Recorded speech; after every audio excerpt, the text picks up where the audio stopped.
From what is on the walls, it is, what I say, labor of love.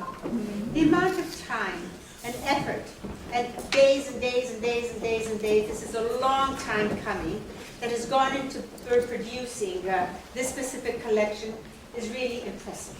And I am very pleased and honored to be able to show Craig's work, and it is the very, very first time, hopefully, it'll be something more will come out of these wonderful hands one of these days. In the meantime, we hope that you will be able to look at it closely and remember it and hopefully buy something. It's always very special when we have an opening. The artist always hopes. But the most important thing for the artist is to be seen, to be known, and to be appreciated. So for me, I want to give you, sorry, I didn't say a lot about Cotter House. Cotter House is our International Arts Center.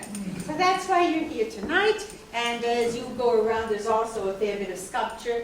Normally, we don't often support artists, the painters, because we have our own impressive collection, art collection, and I don't like moving, except when the artist warrants it. And when you're that good, and I really like his work enormously, then it's an absolute pleasure. All my stuff is stacked in my room, just back in the back, and one day we see the light again after Craig is going to be showing over the period of the art festival, the Auckland Heritage Festival. So if you know people who would like to come and see his work, please look up at the art festival. We are open quite a few days, and we are open to the public during that time. Otherwise, it's basically you'll have to call Craig and on appointment only, because Cotter House is not necessarily open to the public.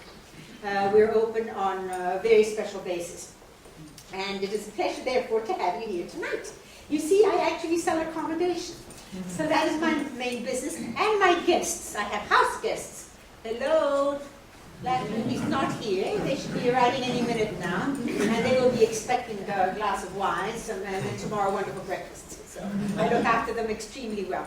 So now I give you...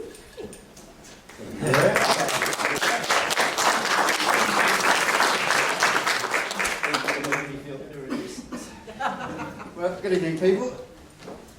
Painting, like many other despicable acts, is a solitary pursuit. And it both surprises and delights me that I have so many people to thank for helping me to get to tonight. Firstly, Gloria, thank you for this opportunity, for the use of your wonderful house, for your intelligence, for your style, and for your encouragement over the years. To my family, thank you so much for your support, for believing in me when there were plenty of times when I couldn't believe in myself. To my colleagues and friends at the Historic Places Trust, you've all been wonderful. Special thanks tonight, though, to Randall, Penny and Beck for helping out. It's interesting the opportunities you get in this life, and if I hadn't taken the job at the Historic Places Trust, well, none of this would have happened. So, to that end, a huge thanks to Juliet Hawkins for that, and so much more, and fantastic to be here, Juliet. Thanks to Ingrid and Nell from the Art Gallery, who went beyond the call of duty. Thanks to In Vivo Wines, and to my friends. Unfortunately, none of them could be here tonight. seems like I had to take books back to the library. Didn't even know you didn't read. Yeah. Okay, to my friends, if any of you made it past security, if you're here, that means that you've showed me some acts of kindness in the past, and if I didn't acknowledge it then, I'd certainly like to acknowledge it now. Okay, there are some people who couldn't be here tonight because they're overseas. My muse Taryn, my friends John Farron and Rob Kitson. There are also some people who couldn't be with us tonight because sadly they've joined the turf club. And in particular, my brother David and the big guy Mike Hutton. Also Tom Edmund and my cousin Peter. So I'm thinking about all of you people tonight. 5 years is a long time to spend on one project, and many times I've asked myself, well, what was I thinking? And, well, what the hell.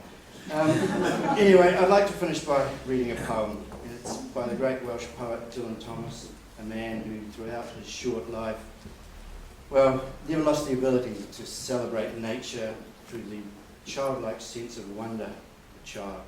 But he was also acutely aware of the colossal indifference that nature has towards human aims, emotions, and morality. Here we go. The force that through the green fuse drives the flower, drives my green age, that blasts the roots of trees as my destroyer. And I am dumb to tell the crooked rose my youth is bent by the same wintry fever. The force that drives the water through the rocks drives my red blood, that dries the mouthing streams turns mine to wax. And I am dumb to mouth unto my veins how at the mountain spring the same mouth sucks. The hand that wills the water in the pool stirs the quicksand, that ropes the blowing wind hauls my shroud sail. And I am dumb to tell the hanging man how of my clay is made the hangman's line. The lips of time leach to the fountainhead. Love drips and gathers, but the fallen blood shall calm her sores. And I am dumb to tell a weather's wind how time has ticked to heaven round the stars. And I am dumb to tell the lover's tomb how at my sheet goes the same crooked word. Dylan Thomas, people.